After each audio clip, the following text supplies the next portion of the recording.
মান জাআলাহু আমামাহু কাদাহু ইলাল জান্নাহ।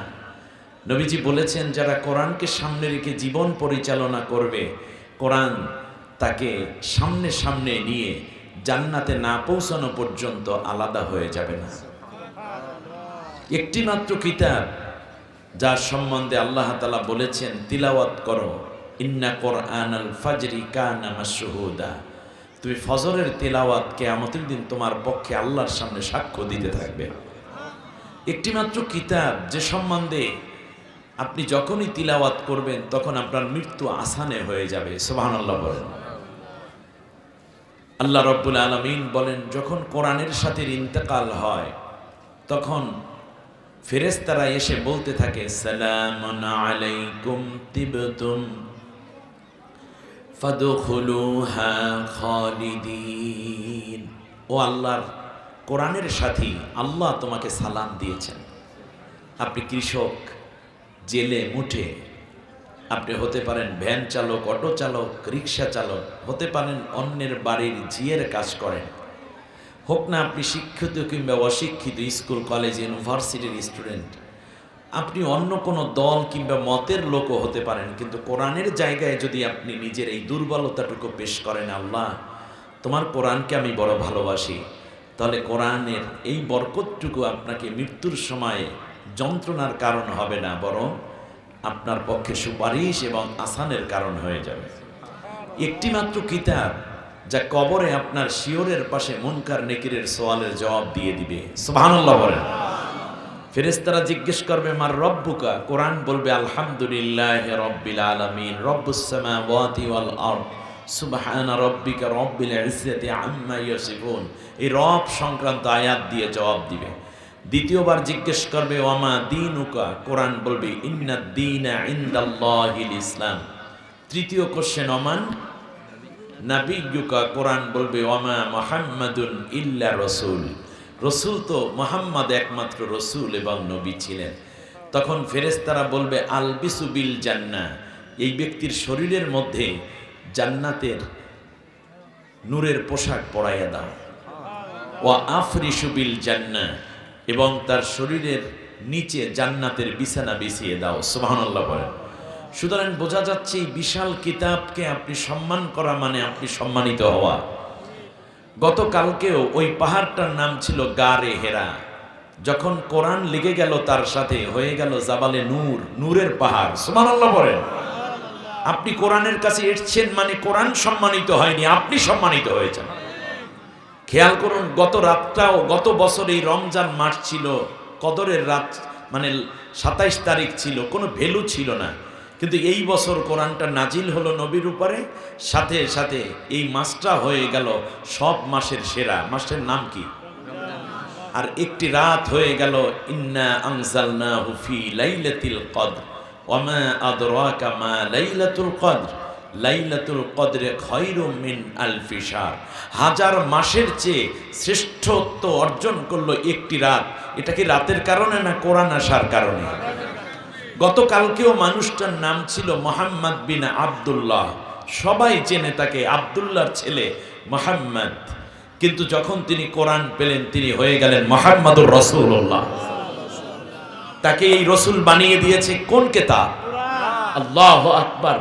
গতকালকে ওমর ছিলেন আরবের সবচেয়ে বড় টেরর, সন্ত্রাসী, আবু জেহেলের ডান হাত, খুনি, ডান পিটে, এমনকি আমাদের নবীকে হত্যা করতে রওনা করেছে।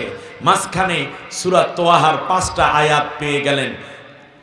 আল্লাহ রাব্বুল আলামিন তাকে বানিয়ে দিলেন অর্ধেক পৃথিবীর শাসক, বানালেন আমানতদার, বানালেন ন্যায়পরায়ণ শাসক, বানিয়ে দিলেন এই কোরআন তাকে এমন যে মৃত্যুর আগেই জান্নাতের সার্টিফিকেট প্রাপ্ত একজন। সুবহানাল্লাহ। তো কোরআনের কাছে যারা আসে তাদের ভাগ্য প্রসন্ন হয়, তাদের ভাগ্য সুপ্রসন্ন, এবং সে হয়ে ওঠে মানবতার মধ্যে শ্রেষ্ঠ মানুষ, মানব সমাজে একজন ভালো মানুষ। আর কোরআন থেকে যে ব্যক্তি দূরে চলে যায় তার পরিণতিও কোরআনের মধ্যে আল্লাহ বলেছেন। আল্লাহ নবী সাল্লাল্লাহু আলাইহি ওয়াসাল্লাম বলেছেন, ওর মৃত্যুর সময় সারা বছর তো শয়তানে ঘুরাইলো, মৃত্যুর সময় ফেরেশতারা এসে বলে, আখরিজু আনফুসাকুম, তুই তো নিজের জান বের করে দে। নাউজুবিল্লাহ পড়েন। জান দিতে দেরি হয়, তখন কোরআনের বিরোধী যারা, কোরআনের বিরুদ্ধে যারা প্রপাগান্ডা করে, কোরআনের মাহফিলকে যারা বাধাগ্রস্ত করে, কোরআনের আন্দোলনকে যারা ক্ষতিগ্রস্ত করতে চায়, কোরআনের আন্দোলনের সাথীদেরকে যারা হত্যা করে, নির্যাতন করে, কারারুদ্ধ করতে চায়, হত্যা করতে চায়, জেল দিতে চায়, ফাঁসি দিতে চায়, আয়না ঘরে নিয়ে যায়, আল্লাহ রাব্বুল আলামিন বলেন তখন ফেরেশতারা ফায়াদরিবুনা উজুহাহুম আদবারহুম, ওদের চেহারা এবং পিঠের মধ্যে জোরে জোরে আঘাত করে আর বলে তুই তোর জান বের করে দে। কবরের মধ্যে যখন রেখে দেয়া হয়, আল্লাহর নবী আল্লাহকে ডেকে বলেন অকালার রাসূল ইয়া রব্বি ইন্না কওমি ইত্তাখাযু হাযাল কুরআনা মাহজুরা। আল্লাহ, এই তো সেই ব্যক্তি যে দুনিয়া আমার তোমার কোরআনকে মানতে পারে নাই, যে কোরআনের জন্য তাইফে ওহুদে জীবন দিয়েছে, যার সম্মুখীন হয়ে গিয়েছিলাম, শিহাবে আবু তালিবের জেল খেটে যে হিজরত করেছি, গলাকাটা সাহাবীর লাশ রক্তাক্ত অবস্থায় নিজ হাতে দাফন করেছি, আর আমার এই নামধারী উম্মতটা কোরআনের বিরোধিতা করেছে, কোরআনের আন্দোলনের বিরোধিতা করেছে, কোরআন বিজয়ের বিরোধিতা করেছে, আমি তার বিরুদ্ধে তোমার কাছে নিজে বাদী হয়ে মামলা দায়ের করে দিলাম। কি জটিল কথা! সূরা ফুরকানের 30 নম্বর আয়াত। কোরআন নিজে বলবে ইয়াকুলুল কুরআনু ইয়া রাব্বাল আলামিন ইন্না আবদাকা হাদা ইত্তাখাদানি মাহজুরা ফাখুদি বাইনি ওয়া বাইনাহু। আল্লাহ, এই তোমার সেই বান্দা যে দুনিয়া আমাকে পড়ে নাই, আমাকে ধরে নাই, আমাকে শোনে নাই, আমাকে খোঁজে নাই, আমাকে বোঝে নাই, এর বিরুদ্ধে আমি মামলা করলাম। ফাখুদি বাইনি ওয়া বাইনাহু, তার এবং আমার মাঝে আজকে তুমি বিচার ফয়সালা করে দাও।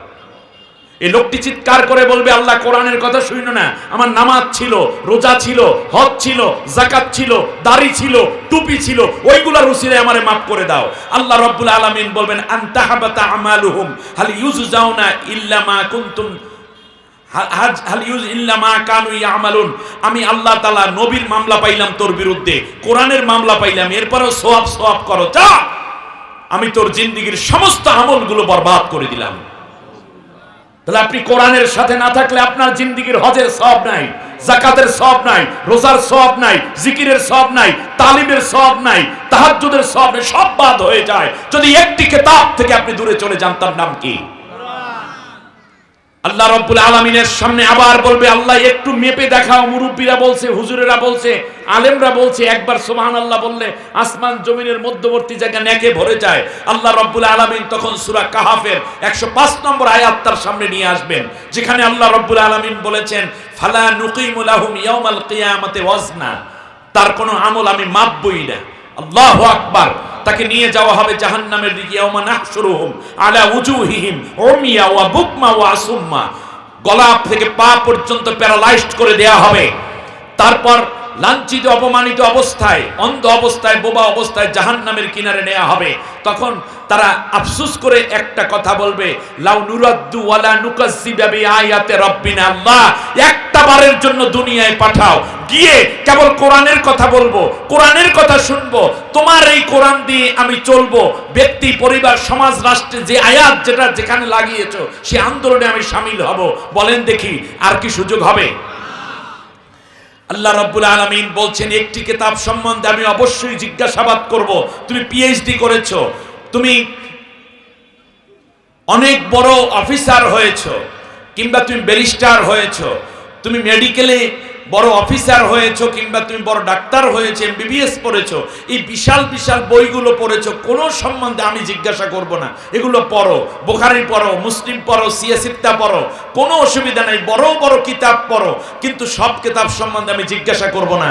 ফালাও ফাওয়া রাব্বিকা লানাসআলান্নাহুম আজমাইন, আমি আল্লাহ কসম করে বলছি একটি কিতাব সম্বন্ধে আমি জিজ্ঞাসাবাদ করবই করব, আর সেই কিতাবের নাম হচ্ছে কোরআন। আমি আমার বাবার গল্প বলতে এখানে আসিনি, আল্লাহর কসম কোন দল কিংবা ব্যক্তিকে কেন্দ্র করে আমি এই কোরআনের কথা বলতে আসিনি, আমার আল্লাহকে, আমার নবীকে কেন্দ্র করে আমি কথা বলতে এসেছি। শুধু তাই না, আপনি চিন্তা করতে পারেন আপনি জাহান্নামী হয়ে যাচ্ছেন, আমার ভাই, আপনি, আমার বুকটা ফেটে যাচ্ছে। কোরআনের বেসিক জ্ঞানটুকু আপনি নিতে পারছেন না কেন? কে আপনাকে বাধা দিচ্ছে?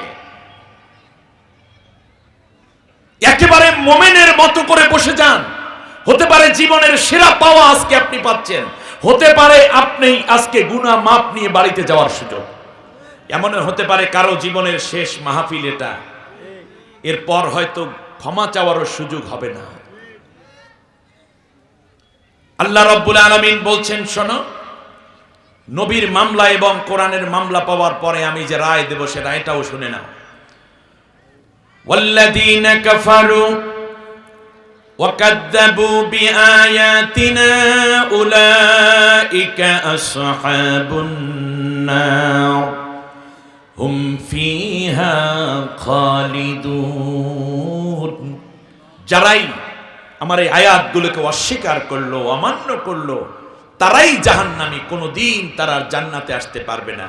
কেমনে পারবে না সেটার উদাহরণ দিতে গিয়ে আল্লাহ আবার সামনে আরেকটা আয়াত সেট করেছেন, ওয়ালা ইয়াদখুলুনাল জান্নাতা হাত্তা ইয়ালিজাল জামালু ফি সাম্মিল খিয়াত।